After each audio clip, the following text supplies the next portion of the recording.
কি রে ভাই, ফোন করস না তো? বোনের কথা কি একবারও মনে পড়ে না ভাই? আরে না, কাজে ব্যস্ত থাকি তো তাই ফোন দিতে পারি না।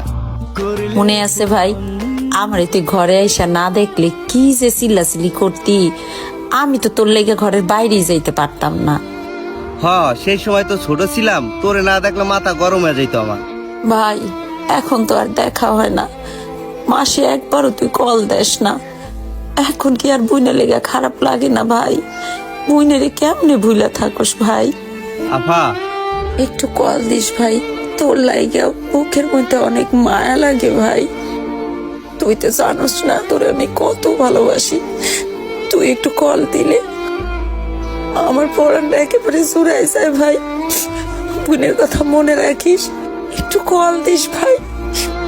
আফা আমার মাফ করে দিস আফা, এখন থেকে আমি প্রতিদিন তোরে কল দিব। না ভাই, প্রতিদিন কল দেওয়া লাগবে না, অন্তত সপ্তাহে একবার কল দিস, আর না হয় মাসে একবার দিস। তাতে মনে হইব বাপটা না আছে, আমার ভাই তো আছে। ভাই বড় ধন, রক্তের বাঁধন,